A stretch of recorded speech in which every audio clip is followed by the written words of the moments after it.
Les invito, hermanos, a que oremos a nuestro Dios por esta palabra. Padre nuestro celestial, te damos muchas gracias porque nos permites la bendición, el privilegio y el honor, Señor, no solamente de estar en tus atrios, sino especialmente de escuchar tu santa palabra.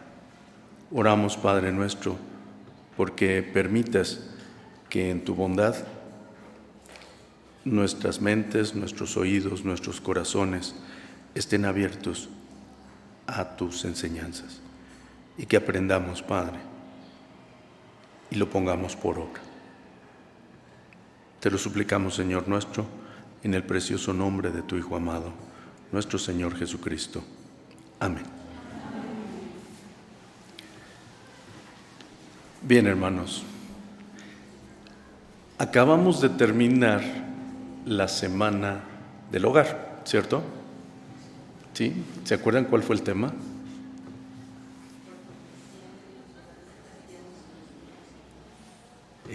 La hermana sí se acuerda. Fortaleciendo los hogares cristianos en los tiempos actuales. Y me pareció muy pertinente concluir esta semana con un estudio al respecto de la Semana del Hogar, fortaleciendo los hogares cristianos en el mundo actual. Y yo diría los hogares, punto, en el mundo actual, porque fortalecer un hogar en el mundo actual es complicado, independientemente de que sea cristiano o no. En realidad, el que sea cristiano le agrega quizá una capa de facilidad y de dificultad también. Pero la situación en el mundo actual es que los hogares no son tales. ¿Qué es un hogar? ¿Qué es un hogar? Pensemos. Por ejemplo, los estadounidenses tienen un dicho y muchas veces lo ponen en su casa: hogar, dulce hogar, home sweet home, hogar, dulce hogar. Pero la mayoría de las veces, aunque lo diga allí, las casas no son hogares.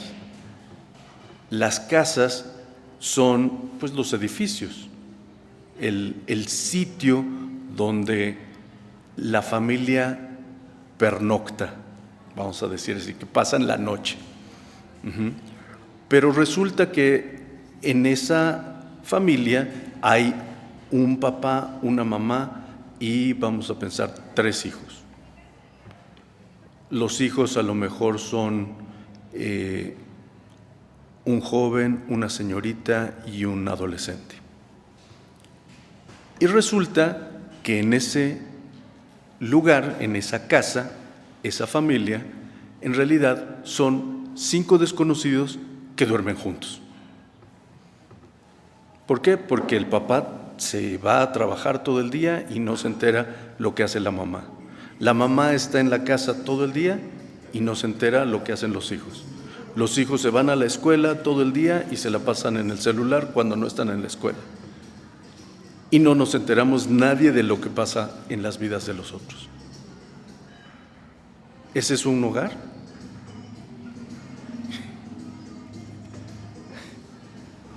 Algunas hermanas hacen así, y otras me dicen que no. No es un hogar. Viven juntos. Pero de repente, un día, hay algún suceso que rompe la normalidad de la familia y de repente nos damos cuenta que el adolescente ya tiene 18. La señorita resultó embarazada.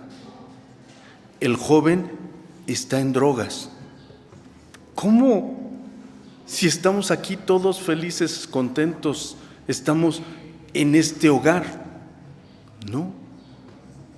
Estamos juntos, pero no interactuamos no nos entrelazamos, no nos buscamos unos a otros, no dependemos unos de los otros.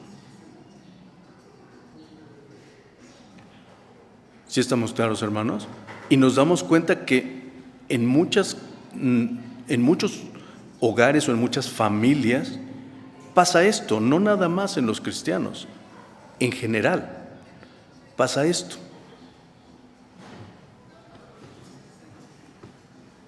Y quería también compartir, en base a esta información, un estudio que recién vi hace un par de semanas, un estudio que me pareció sumamente interesante. Y esto lo hicieron primero con ratas. Fíjense ustedes, lo hicieron con ratas este estudio y después ya lo hicieron con personas, pero les voy a explicar el estudio. El estudio consistía en poner agua con droga en el lugar donde estaban las ratas. Y cuando las ratas estaban solas por sí mismas, iban, consumían y hasta se morían por consumir el agua con la droga. Pero si ponían a las ratas en grupos, entre ellas hacían que no se bebiera de esa agua y buscaban otra fuente de agua en donde pudieran consumir, porque estaban en grupo.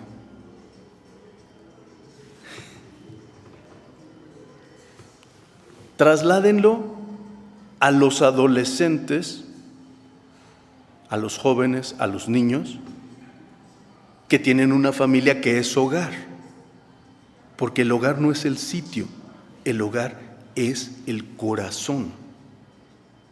Trasladémoslo a una familia que es hogar.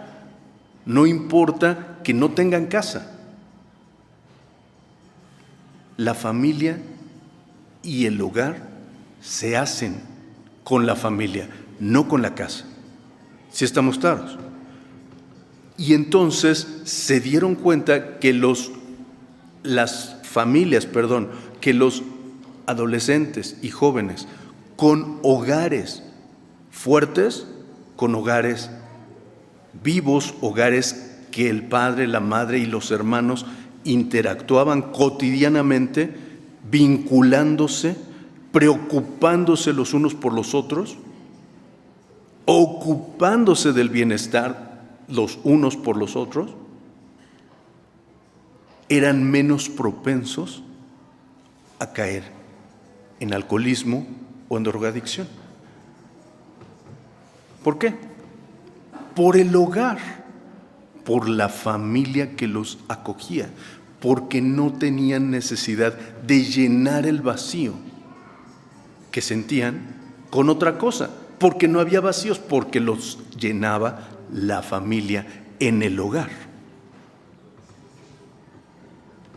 ¿Por qué hago esta introducción a un tema que dice es menester trabajar primero? Por eso, justamente.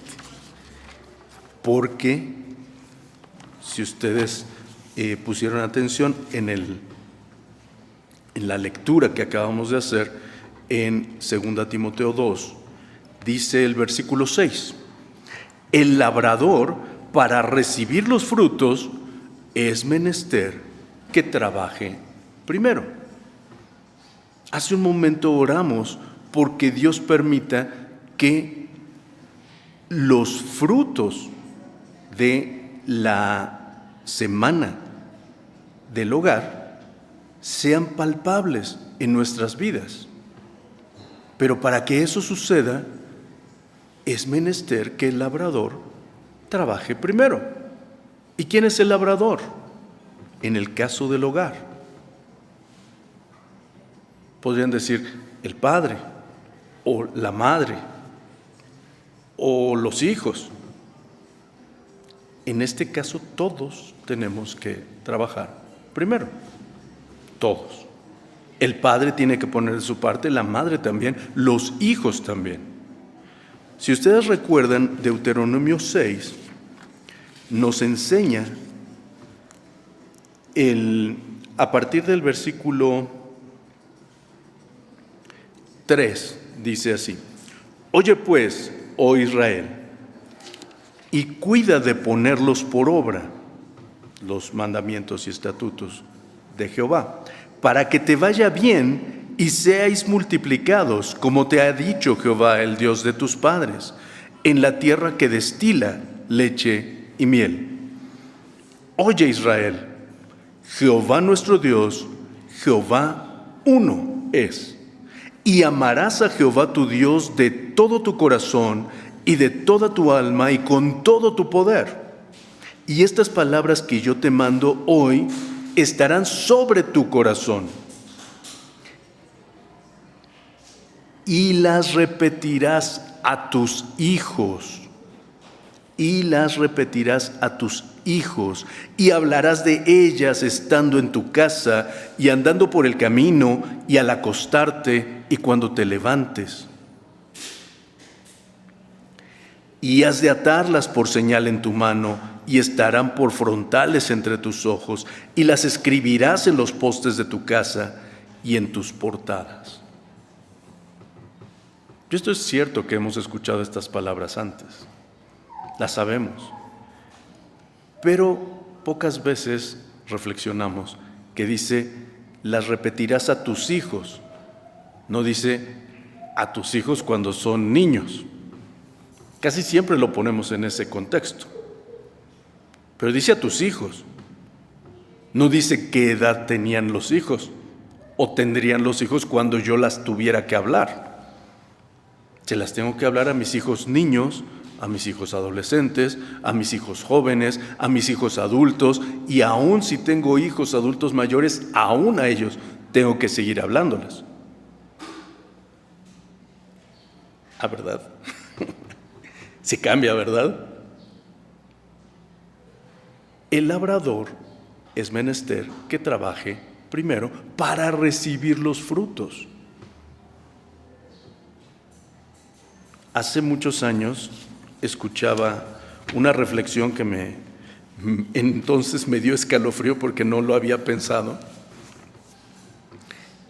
hablando sobre el embarazo juvenil, juvenil. Decían muchas veces las niñas a los 15, 16, 17 años resultan embarazadas.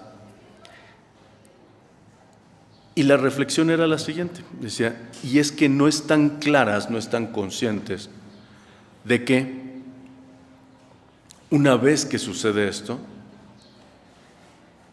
no van a estar solas por los próximos 18 años, cuando menos.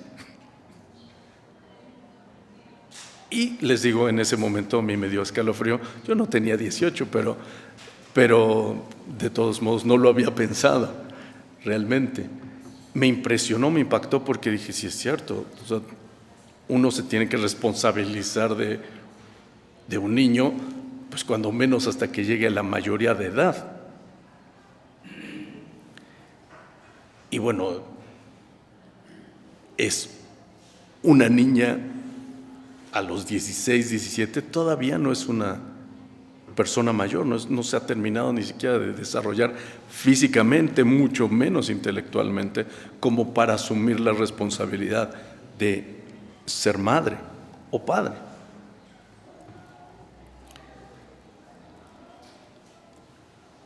Sin embargo, desde aquel entonces que lo escuché a la fecha, ya no son jóvenes de esas edades o adolescentes de esas edades. Ahora resulta que ha habido hasta niñas de 8 años que tienen bebés. De 8, todavía no lo puedo creer, pero está científicamente comprobado que sí. Me impresiona.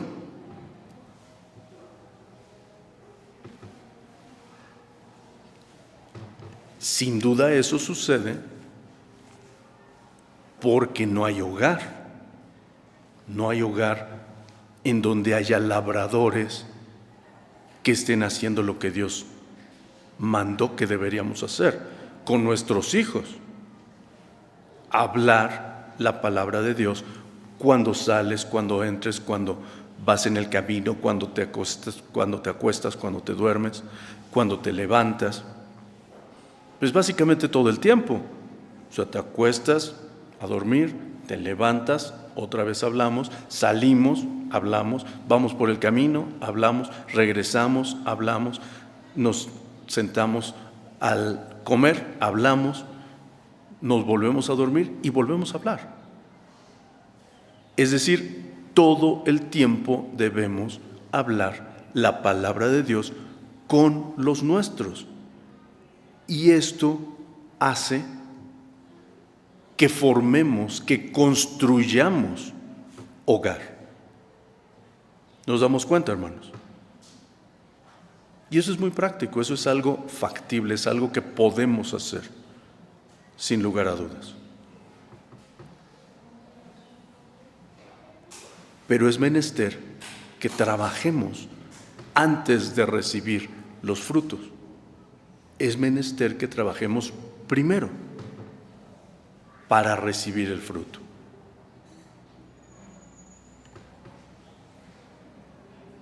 ¿Por qué vamos a trabajar primero? ¿Por qué? Para que nuestros hijos puedan estar formados sanamente, correctamente, apropiadamente. Sí, pero esa no es la primera motivación. ¿Se acuerdan cómo dice al principio de todo este mandamiento? Dice: y amarás a Jehová tu Dios de todo tu corazón y de toda tu alma y con todo tu poder. Amarás a Jehová tu Dios de todo tu corazón y de toda tu alma y con todo tu poder. Por eso vas a amar a tus hijos y por eso vas a hablar la palabra de Dios con tus hijos. Porque amas a Dios. Primero tú debes amar a Dios. Y después de que tú amas a Dios, tú vas a enseñar a tus hijos a que amen a tu Dios. A mí me impacta mucho cuando Saúl desobedece y hace holocaustos en lugar de esperar a Samuel a que llegue a hacerlos. Y en la interacción que tiene Saúl con Samuel, Saúl le dice: tu Dios, Jehová tu Dios. A mí me impacta mucho eso. Eso quiere decir que no era el Dios de Saúl, era el Dios de Samuel, pero no el de Saúl. ¿Sí nos damos cuenta? Qué fuerte. Porque Dios lo desechó.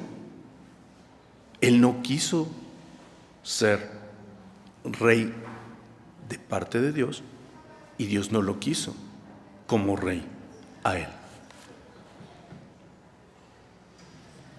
Lo digo y me da escalofrío nuevamente. Me impacta profundamente porque le dice tu Dios. Yo no quisiera jamás escuchar a un hijo o a una hija mía diciéndome tu Dios. No, mi amor, es nuestro. Es tu Dios también. Es Dios sobre toda la tierra, es Dios de los ateos también. Es el Dios del universo. Aunque no lo queramos, aunque no lo pensemos, no lo asumamos, es Dios por sobre todas las cosas. Tenemos que trabajar en nuestros corazones para que mi Dios sea el Dios de mi familia. Como dijo Josué, yo y mi casa serviremos a Jehová. Como le fue dicho al carcelero de Filipos, cree en el Señor Jesucristo y serás salvo tú y tu casa. ¿Sí? Por eso tenemos que trabajar. Por mi vida, porque yo amo a Jehová, el Dios omnipotente del universo, y yo necesito que mis hijos y mi familia tengan el mismo credo, que lo entiendan, que lo asuman, que lo practiquen, que lo vivan día con día, y así seremos hogar, y ahora sí cristiano. ¿Cierto? ¿Nos damos cuenta, hermanos? Es menester que trabajemos primero. Y trabajar, a veces dicen, es tan malo que hasta pagan por hacerlo. Pero no es cierto. En realidad, el trabajo es una bendición. El trabajo es el poder ejercitar nuestros dones. Y si además de ejercitar nuestros dones, tenemos una bendición económica, pues escuchaba en alguna conferencia que decían, si encuentras lo que amas hacer y además te pagan por hacerlo, pues nunca vas a trabajar. Siempre vas a hacer lo que quieres hacer. Y es cierto.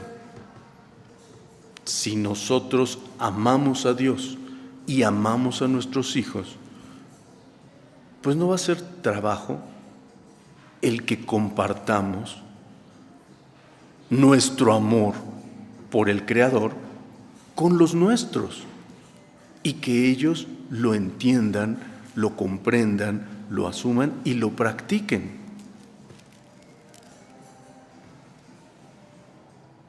Y así podemos ir formando a la siguiente generación, porque ellos van a hacer lo que aprendieron de ti. Y como dice el himnógrafo, y nuestros hijos seguirán fielmente después que estemos muertos. Con la certeza de Josué, yo y mi casa serviremos a Jehová. Porque Josué estaba en el umbral de partir a la presencia del Señor. Pero sabía que aun cuando él no estuviera, porque había hecho un hogar fortalecido en el Señor, su familia seguiría en ese camino.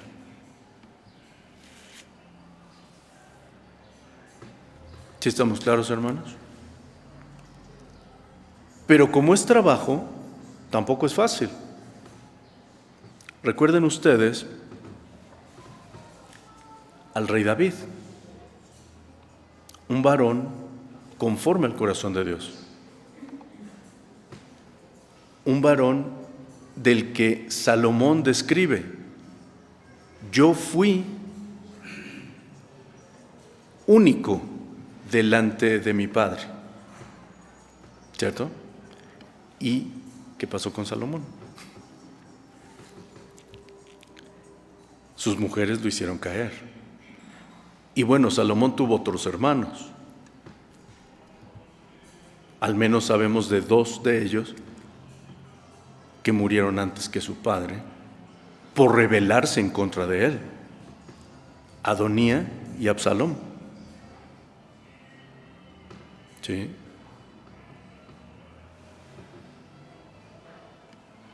No es fácil. Un varón conforme al corazón de Dios, y de todos modos no pudo ser el labrador del hogar de esos hijos que se perdieron.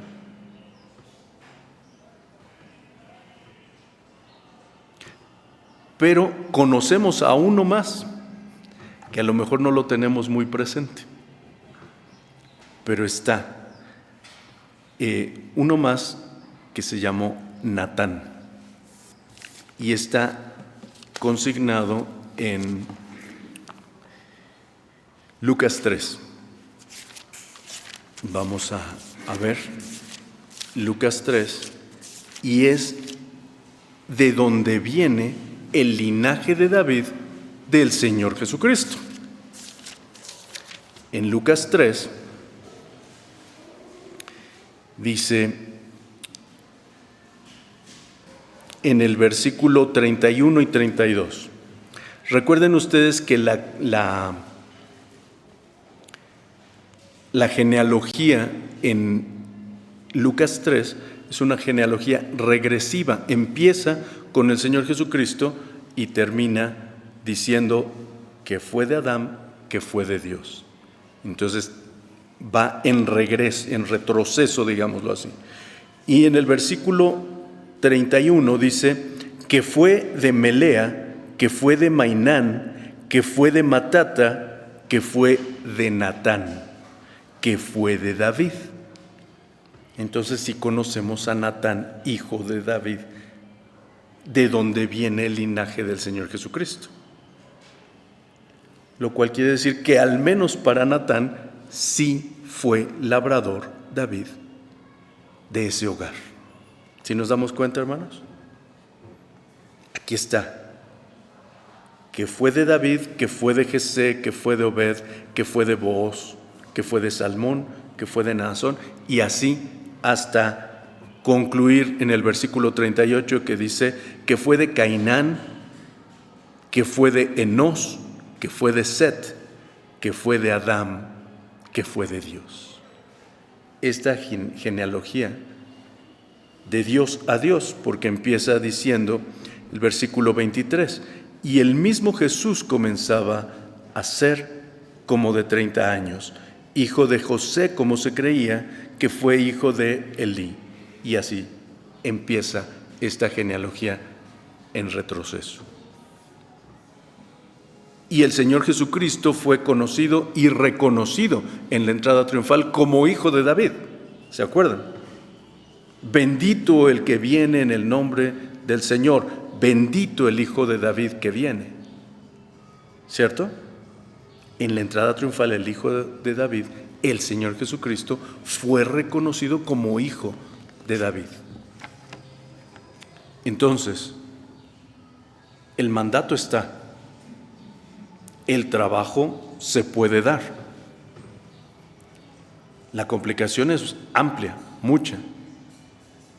Vimos que al menos de 4 hijos de David, solo Natán fue de acuerdo al corazón de Dios, como Dios lo había dicho de su padre. Salomón cayó. Adonía y Absalón fueron muertos por su rebelión.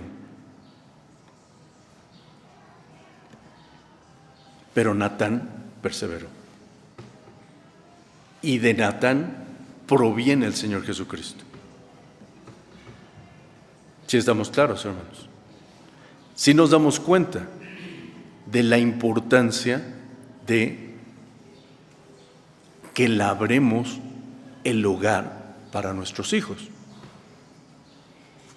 Y les digo, no es fácil. Aquí, en la segunda epístola a Timoteo, capítulo 2, la elegí por el versículo 6, pero todo el contexto nos da una idea de lo que debemos hacer para obtener el fruto.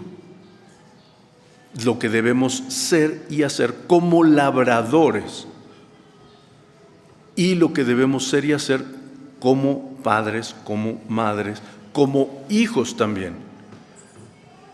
Porque ¿qué pasa si el padre o la madre quiere hablar de la palabra de Dios con el hijo al acostarse, al levantarse, al salir de la casa, al ir en el camino, al regresar a casa, etcétera? Pero el hijo no quiere oír.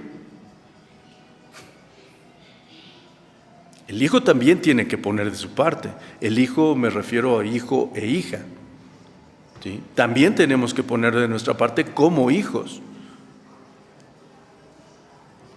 O hijos, digo, todos somos hijos, ¿no? A lo mejor no todos tenemos padres ahorita, pero sí tuvimos en nuestro momento. Todos somos hijos. Hijos. Creemos que nuestros padres no tienen necesidades, solo nosotros como hijos. Pues así lo pensamos cuando somos chiquitos, ¿no? Parece que nada más yo necesito. Mami, tengo hambre. Papi, quiero ese juguete. Sí, ¿y a quién le dice el papi, dame para que le compre el juguete? El papá también tiene necesidades. La mamá también. Sí, estamos claros. Pero los hijos normalmente no nos percatamos, porque los papás están ahí para proveernos. Pero los hijos también tenemos que aportar nuestra parte en este labrado del hogar cristiano. También tenemos que hacer lo que nos corresponde. El apóstol Pablo dice, hijos, obedeced a vuestros padres en el Señor. Obedeced. Y eso es de lo que más nos cuesta. ¿O no? Como hijos. Digo, yo ya no soy hijo pequeño, pero cuando fui, sí me costaba mucho. La verdad. Y si no, le pueden preguntar a mi mamá. Ella puede dar fe que me costaba obedecer. Y a lo mejor a muchos nos cuesta y a lo mejor a otros no. Pero el punto es que como hijos también tenemos que poner de nuestra parte para labrar el hogar que Dios quiere para nosotros. Padres, madres, hijos, todos debemos poner de nuestra parte. ¿Qué dice el primer versículo de 2 Timoteo 2? Esfuérzate, pues tú, hijo mío, esfuérzate en la gracia que es en Cristo Jesús. Esfuérzate, es decir, ese trabajo va a costar trabajo. Esfuérzate, esfuérzate. Y lo que has oído de mí entre muchos testigos, esto encarga a los hombres fieles que serán idóneos para enseñar también a otros.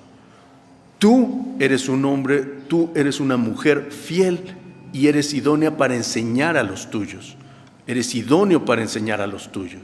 Y que esos tuyos sean idóneos para enseñar a los suyos en su momento.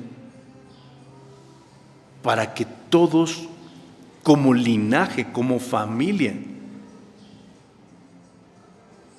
tengamos hogares independientemente de que estemos presentes físicamente nosotros o no, pero que tengan el camino correcto, mostrado y caminado juntos. Y cuando nos toca soltarles la mano, que echen a volar sus alas, lo que en sociología se llama que el matrimonio quede en nido vacío, que los pollitos vuelen. Cuando llegue ese momento, ellos sepan a dónde volar, ellos sepan cómo formar su propio nido, cómo creer y crecer en el amor de Dios. Eso es lo que tenemos que hacer. Esfuérzate. Y fíjense la analogía que hace el apóstol Pablo aquí. En el versículo 4 dice, ninguno que milita se embaraza en los negocios de la vida, a fin de agradar a aquel que lo tomó por soldado. Fíjense ustedes.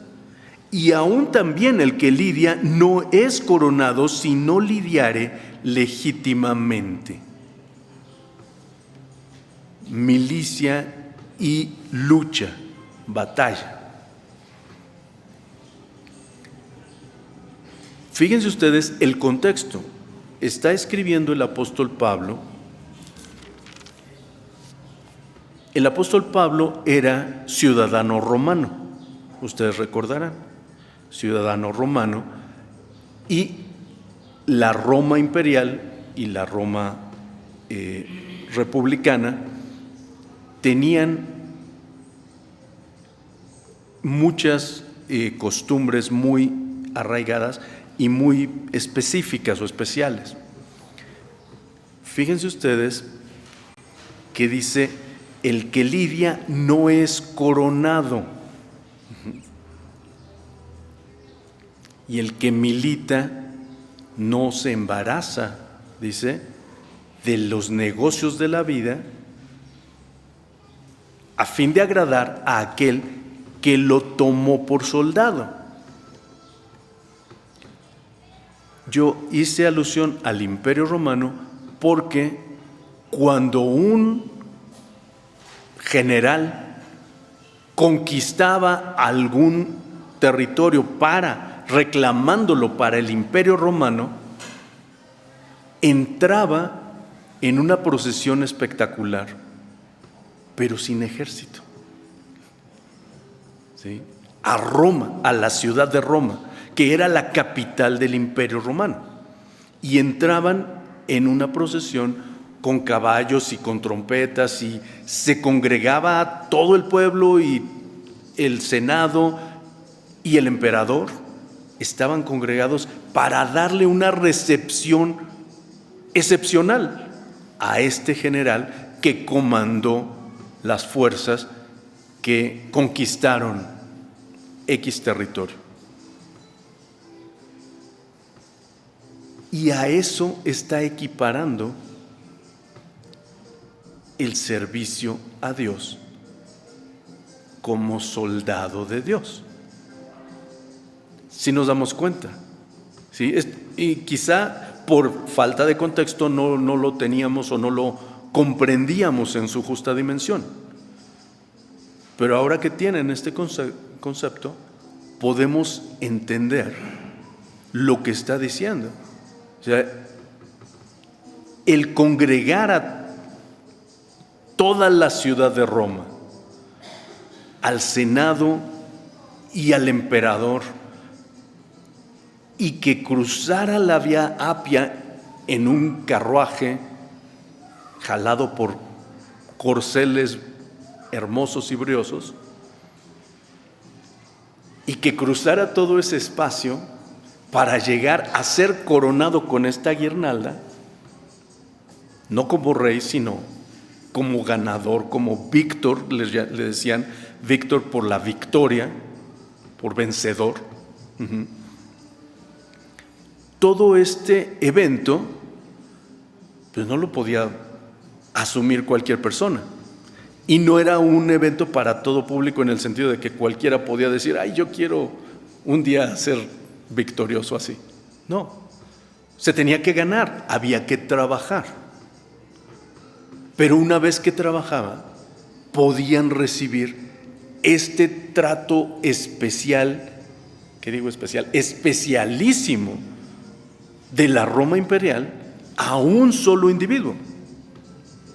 Si nos damos cuenta, hermanos, o sea, el peso de lo que significaba esto era grandioso, era espectacular, era impactante, portentoso. Y eso es a lo que lo compara el apóstol Pablo. Y después de lo que dice, después de esta comparación, viene como epígrafe a esa comparación, dice, el labrador para recibir los frutos es menester que trabaje primero. Ok, tú quieres tu día en la vía Apia, tú quieres que el Imperio Romano se doblegue ante ti. Bueno, hay que trabajar primero. Y en realidad, bueno, ya ahorita no hay, bueno, sí hay vía Apia, eso sí hay, sí existe, pero ya no existe el Imperio Romano, ya no hay Senado romano como tal, ya no hay emperador romano y ya no hay estos eventos portentosos.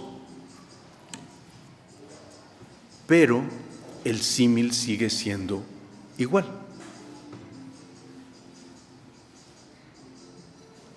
No solamente vas a tener la bendición de que tú y tus hijos y sus hijos, los hijos de tus hijos, los hijos de los hijos de tus hijos, sean bendecidos,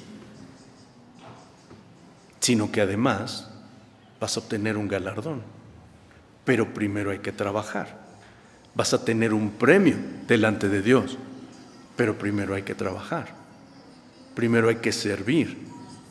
¿Por qué? Porque amas a Jehová tu Dios con todo tu corazón, con toda tu alma y con todas tus fuerzas. Y así, por amor a Dios, por amor a los tuyos, sirves a Dios y los tuyos van a servirlo también. Y cada uno recibirá ese galardón si primero cada uno hemos trabajado con anterioridad, con anticipación. ¿Qué tal, hermanos? ¡Guau! ¡Qué maravilla! O sea, no solamente es bien para mí, bien para mi familia, bienestar en el sentido de estar bien para todos, sino que además de todo esto,